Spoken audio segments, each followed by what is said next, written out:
Hello and welcome to Hair in the Hawthorn. My name's Kate Ray and I'm one of your two hosts. See, I've remembered to do it this time.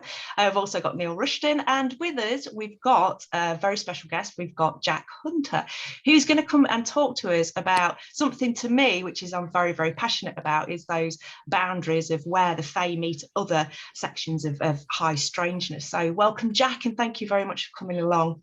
Can you give us just a brief kind of overview of what you're about and who you are? Yeah. Well, I'm an anthropologist, so all of my the academic side of me has been in anthropology. My undergraduate degree was in archaeology and anthropology, and then I went on and did a PhD in social anthropology after that.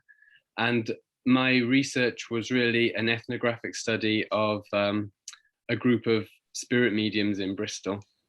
Wow. Called the Bristol Spirit Lodge. Yeah. Wow, that's some range in itself. And I know that I can hear Neil's brain ticking, going, "Ooh, anthropology and archaeology. Yeah. That's up his street." Right. Anthropology and archaeology, it's the best stuff. Mm-hmm. But yeah, so my fieldwork was with mediums, and I started actually researching them as an undergraduate for my undergraduate dissertation, and then I built on that with a PhD proposal afterwards, and it got accepted. And then basically I spent the next 7 years or so, from 2010, researching this group on and off, not like living with them 24/7, but I was living down the road and I would go to attend seances with them and things like that. And the basic gist of my dissertation was to try and think of a way that we can accommodate something like mediumship, which is actually very complex. Although in anthropology and all social sciences, they try to explain them in very simple terms. So, one of the standard explanations that I found when I was doing my sort of literature research was that, mediumship performs social functions, and that's what it does. Yeah. So, it gives people an opportunity to vent frustrations in a socially acceptable way and all that kind of thing. Mm-hmm. Standard social protest model. But then when I got into my research, I found that it was much more complex than that. That, actually these people weren't really using this as an opportunity to do that. There were other things going on. Mm-hmm. In fact, they were using it as an opportunity for like consciousness exploration and meditation and encounters with spirits and all this kind of stuff, mm-hmm. which is obviously way beyond these standard anthropological models.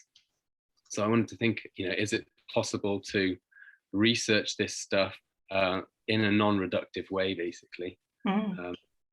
And so that's where I started to think about this idea that I've been calling ontological flooding, mm-hmm. which is basically the idea that we should entertain multiple simultaneous explanations and ideas about any kind of phenomenon when we're investigating it. So it doesn't throw out things like a social functional explanation of mediumship. It actually incorporates it, that says that that's not the only thing, and then there's other things as well. Like if we look at the research in parapsychology, then there's evidence of certain people being actually able to receive accurate information from supposedly deceased people and all this kind of stuff, mm-hmm. which all of anthropological theory had kind of ignored. So it's kind of bringing all of these different threads together and saying something like mediumship, which is usually explained away, is actually exceedingly complex. And if we want to understand it, we need to approach it from what I now would think of as a sort of like almost an ecological perspective. Lots of interconnecting processes.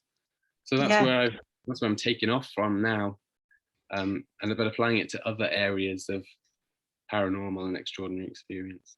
Yeah, I mean, so Jack. Oh, sorry, Kate. No, go. I was just really interested in which university are you at the moment? At the moment, University of Wales, Trinity St David. So what do your anthropological colleagues think of what you're doing? Do you have support, or are they just sort of the usual reductionist mindset? No.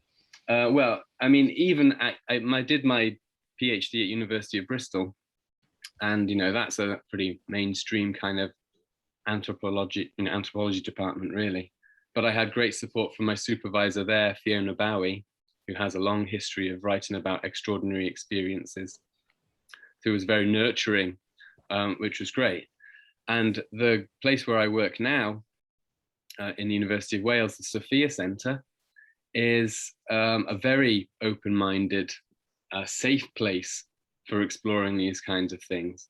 Their background is in research on astrology and cultural astronomy, the different ways that human beings have thought about their role in the cosmos, and that includes all sorts of things. We teach about magic and divination and cosmology and ancient astronomy and all of this kind of stuff, and also now ecology and spirituality, which is the MA that I am the tutor for. So it brings it all together. The department, everyone in the department is researching some area of the connection between human beings and the cosmos in a very broad sense. So, that just sounds like the most awesome place to work ever. I think we could make a complete year series just talking to you about what you've just said in that brief moment there. And that I mean, whew, it's such exciting stuff. And I could ask you about, the parapsychology. I mean, I will start with that. I do want to move on to the fairies side of things and how you got into that. But can I ask you, how were you received? Did you work with parapsychologists, and how are you received in that community? Well, I have done a lot of sort of collaborative writing with parapsychologists. I've not really done any experimental work myself, but definitely a lot of writing and sort of literature review kind of work in parapsychology. And I'm actually on the board of directors of the Parapsychological Association. I'm done. I'm going home. I'm done.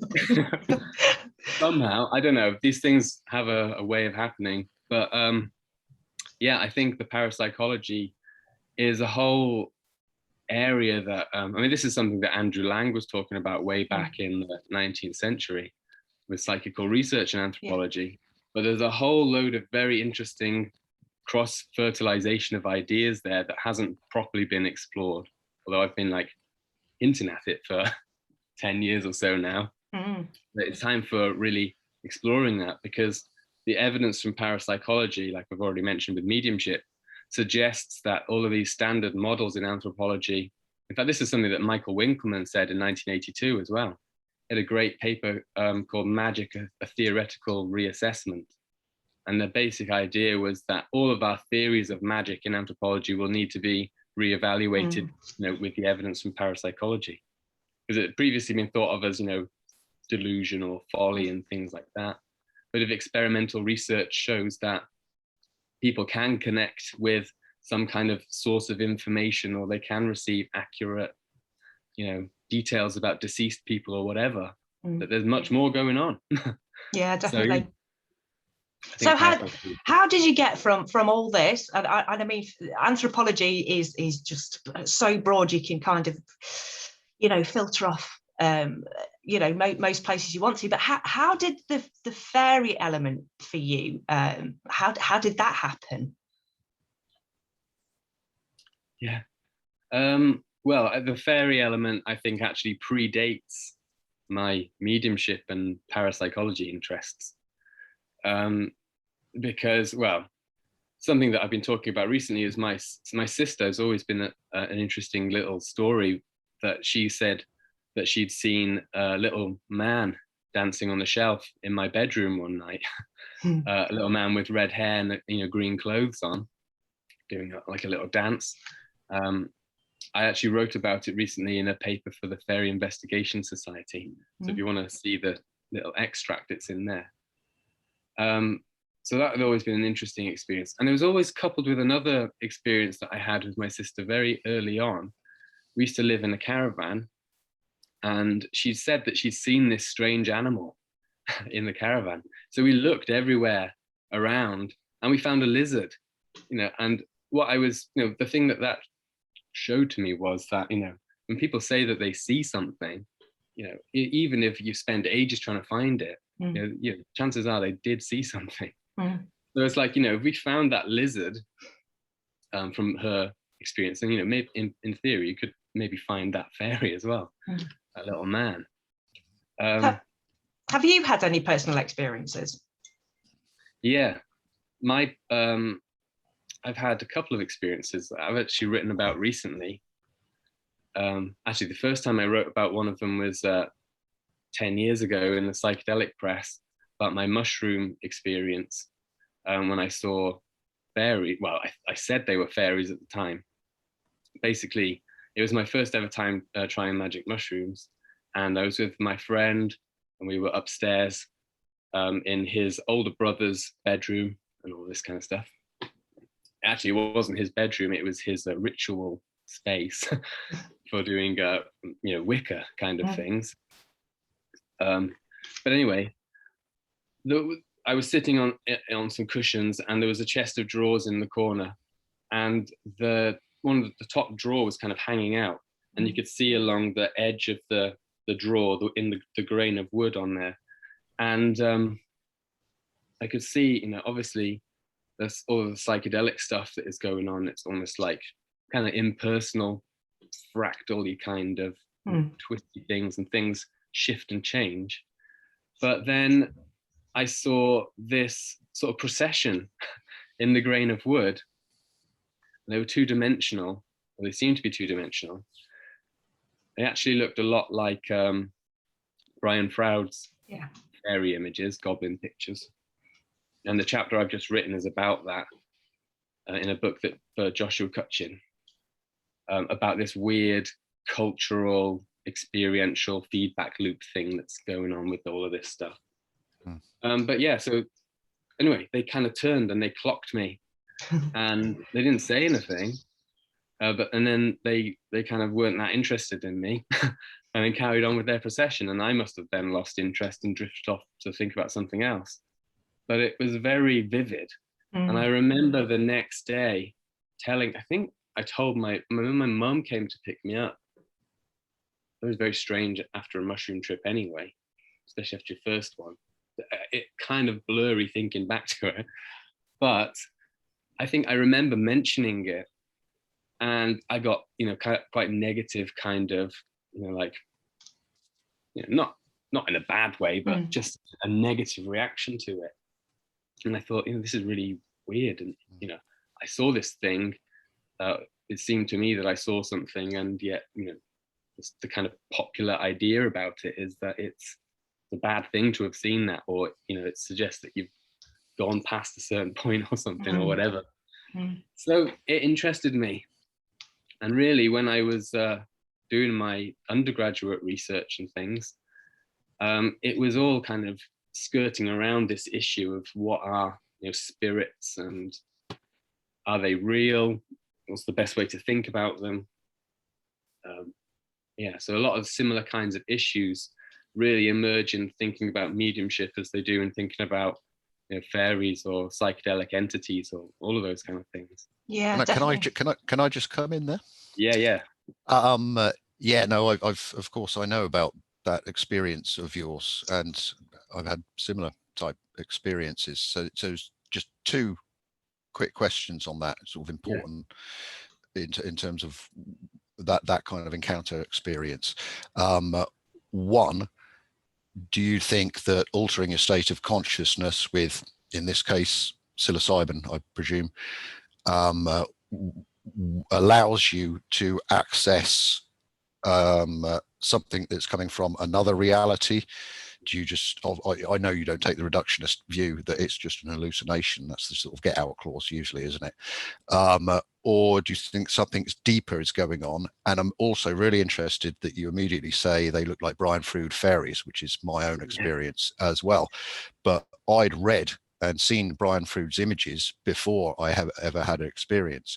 Do you think whatever they are, whatever energy source they are, wherever they come from, do you think they're potentially being culturally coded to the individual consciousness who sees them as perhaps they expect them to see? So sorry, two questions there.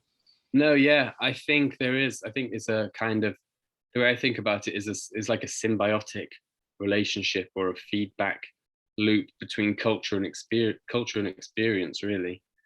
So like the things that we've seen, like I hadn't seen the fairies book at this point, but I had grown up with Dark Crystal and Labyrinth and all of that kind of thing. So, right. Obviously he had a very popular kind of influence, didn't he? And later on, I was given a copy of the Fairies book, and then it's like, oh my God, these are kind of very similar to what I thought I saw. Mm-hmm. But I'm aware that I've seen the imagery and all of this kind of stuff. So there definitely seems to be some kind of these kind of like long-nosed. In fact, I made a couple of months ago a little yay a kind of rendition of what they were kind of like. That's pretty good. Maybe a little bit more grotesque than what I thought they were beautiful, but this is like a bald one, but they had like hats or flowing kind of veils and things as well. But that was the kind of shape. They had these long noses and pointed chins. Really weird.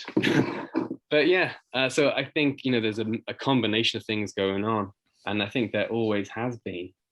And I also think that these experiences, it's more complex than just an external reality or just an internal reality, and that actually most of it is a mixture of the two anyway. I really like the idea of the psychoid. It's a Jungian idea, and it's kind of like the psychoid is like the bridging point between internal and external, but it's a thing kind of in itself as well. I think these phenomena are kind of psychoid in that way. They are external and internal, and that's why your cultural which comes with it as well. Do you find that with spirits of the dead as well? Does that model fit with theories of the spirits of the dead and ancestors then? I think so, yeah. I mean, at the end of the day as well, we don't really know in mediumship, for instance, if these are spirits of the dead. Yeah. There's a lot of trickery and things like that in the spirit world, even especially with fairies. Mm-hmm. One of the interesting things that I didn't pay much attention to at the time when I did my research, one of the main spirits that I encountered actually called himself Elf. And he said that he had never been a human being. Mm-hmm. And he didn't do things like the other spirits would do. He was just sort of playing, and he wasn't engaging in philosophical conversation like the other spirits might, and that kind of thing. Very interesting. So I don't know whether even there was a fairy, in my mediumship research as well. I've done spirit board work before, where one particular episode where it was actually one of the strongest sessions that I've ever had, and it was with a very tight-knit group of friends, so I knew everybody around the table, and we got a fae through, and it was the classic thing. Started off giving us one name, and they were like, that's not really a name, and it was very, very playful, a little bit on the darker side, but still very, very playful, and very, very difficult to get any straightforward answers out of. It was just more kind of it was there to kind of frighten us. And when we said we're not kind of scared of you, this isn't frightening us at all, that things started coming through again. In that terms, when you were working with mediums, were there any mediums who were aware that they were getting messages from not the spirits of the dead and not demonics or angelics, but from other energies? Well, other than Elf, not really. They mostly were saying that these were spirits of the dead, of dead human beings. Mm-hmm. But like I say, you don't know, do you? No.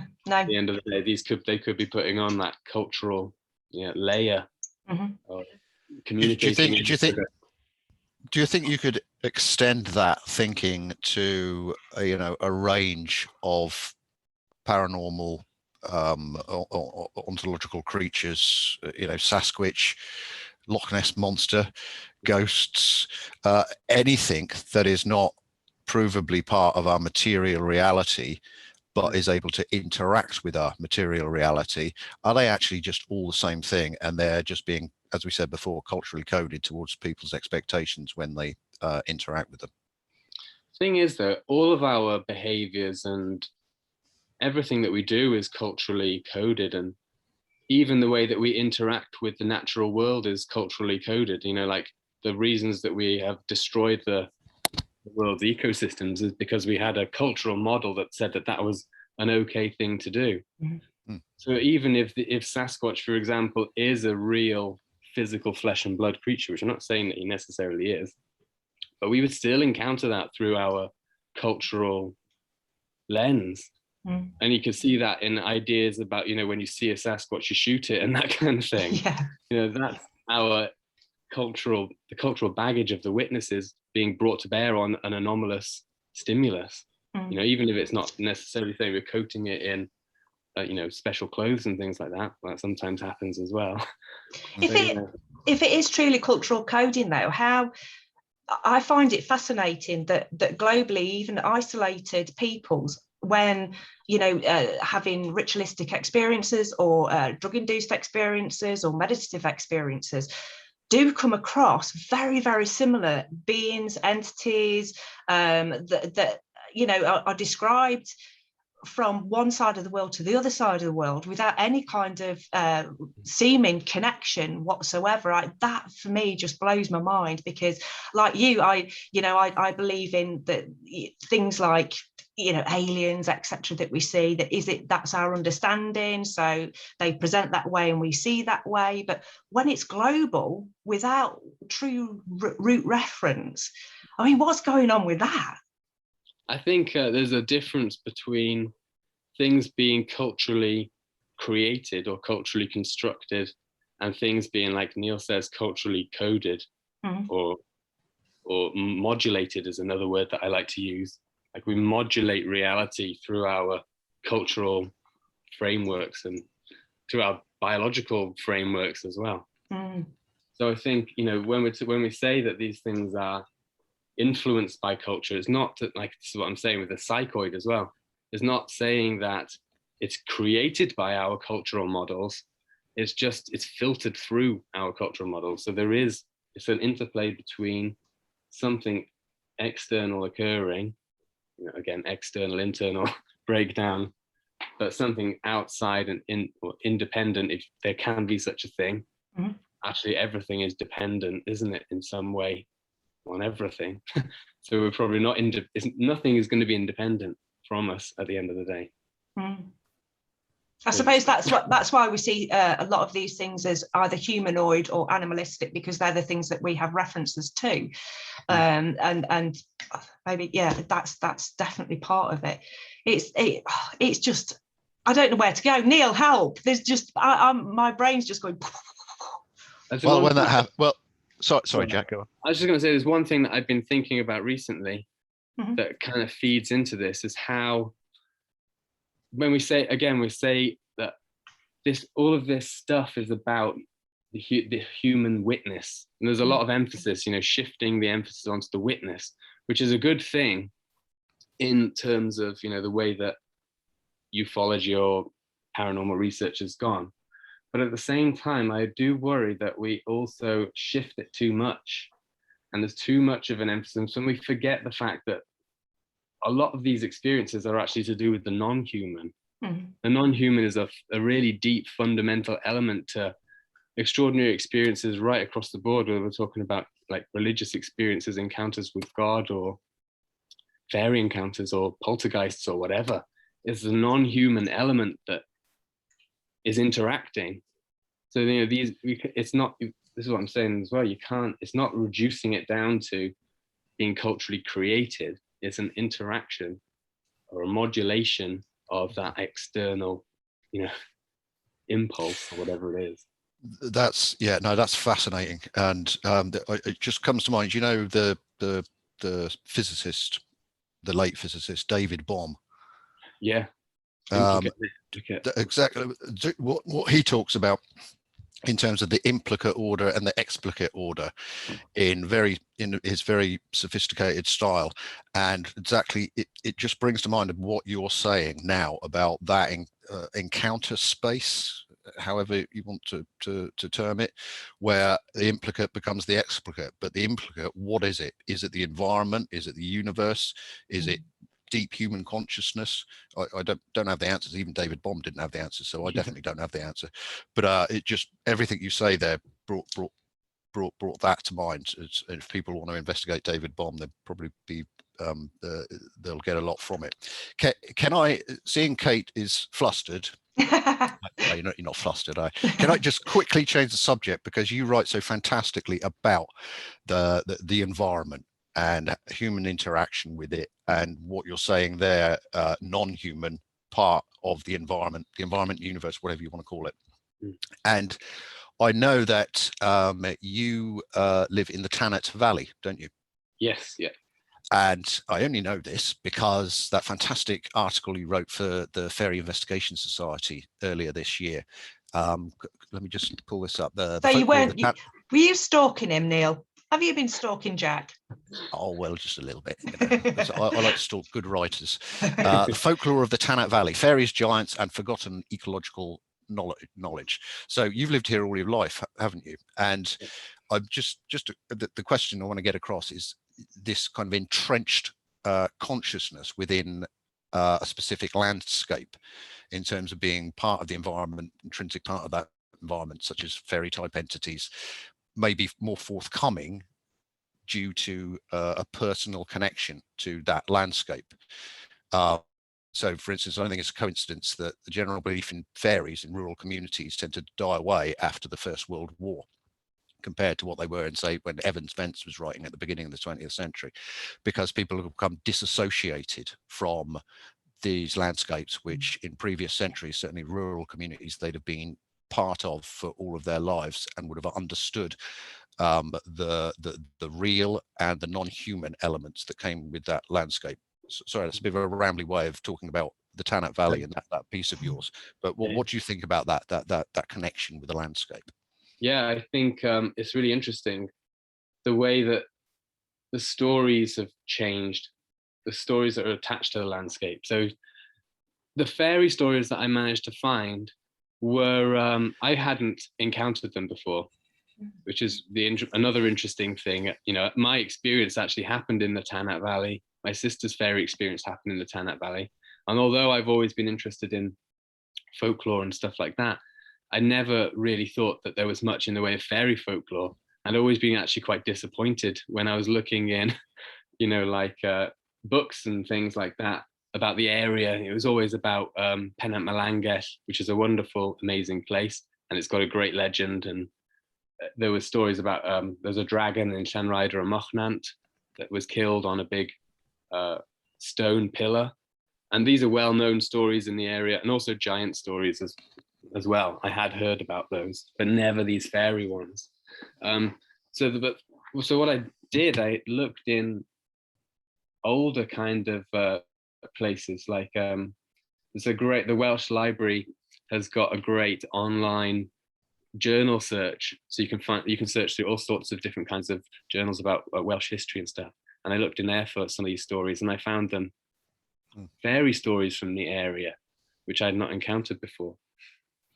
But the interesting thing is, once the landscape changed and this area became massively industrial, Llangynog, where I grew up in the early 20th century, was a huge industrial site, mining lead and slate and all this kind of stuff.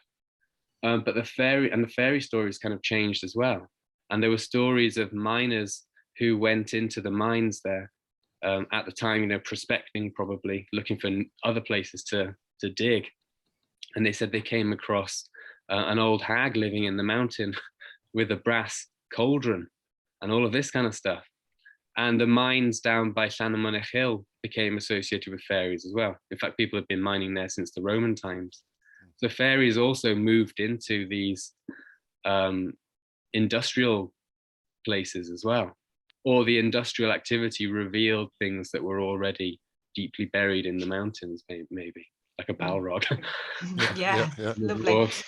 I've just been given our 8-minute warning on this, so I do want to explore with you at some stage, if we can get you back, Jack, about references to the landscape, ancient sites, etc. It's something that both me and Neil share a passion for. And just very, very briefly, there are lots of pockets in the UK that seem to be almost devoid of any kind of mythology, apart from maybe one myth or legend. I come from Nottinghamshire, and obviously the Woollerton gnomes, got to mention that. But it seems like, you know, the Robin Hood legend has taken over, and trying to dig down deep into other things that have gone on, but it also correlates with the very much the lack of Neolithic landscaping that remains. So where these places have very ancient sites seem to be have a bubbling energy of these legends, and where they're devoid, it seems to be that those legends are also devoid. Now, very briefly, do you think that that's the link between, very briefly, it's a massive subject, I know. Do you think that then there is a link between the energy that we imbue on the land, or is the energy coming from those sites that still remain, or what may be going on? Yeah, I think it's a combination. This is one of the things we talk about on our sacred geography module, is this is the numinous in the landscape a human construct, or is it something that is present in the land waiting to be discovered? And again, as usual, it's a combination of the two, isn't it? Yeah. But, you know, an interesting thing here, Craig Rhuarth, the mountain in Llangynog, where I grew up there and climbed all over it as a child growing up. On the top of it is an Iron Age hill fort. And all of the Iron Age, the roundhouses are visible, the circle huts at the top. And the fairy folklore says that these old houses are the portals to the fairy world. When the fog comes down, or when the sun goes down, the fairies come out, and then when the sun comes up in the morning, the fairies go back in to the, what we know are actually human houses. And the other thing I'll just add to that is that my experience of fairies, my psychedelic one, happened to occur in 16th century part of my friend's house, the older, or 17th century part of the house, the oldest part of the house. And then when I did a little survey in the area to see if anyone else had had any fairy experiences, a couple of people had also said that my grandparents, when they lived at this particular house, said that they'd seen fairies at the bottom of the garden. And then when you do a little bit of research what the house is, it's it's like a grade 2 listed 17th century house again. So yeah, maybe there is something, belief in fairies was prevalent in the 17th century. Maybe it's encoded in the buildings in some way. I don't know. I do want you back to talk about that subject, and also to talk more in depth about the sort of relationship between the paranormal, ghosts and spirits and fairies, if you would do that. But I don't want to run out of time without thanking you very much, but also giving you the opportunity to sort of do any promos on any work that you're doing, or where people can find you, or anything you like, really. Well, my website is jack-hunter.webstarts.com, and that's basically got links to pretty much everything that I've done on there. And I think the thing that's coming up most imminently for me is very nearly finished my book Deep Weird, The Varieties of High Strangeness, which is an edited collection, has lots of great contributors. Simon Young's got a chapter about changing fairies. Joshua Cutchin's got a chapter about surrealism and extraordinary experiences in films and things like that. So it's going to be really cool. It should be it's due to be submitted to the publisher early next month.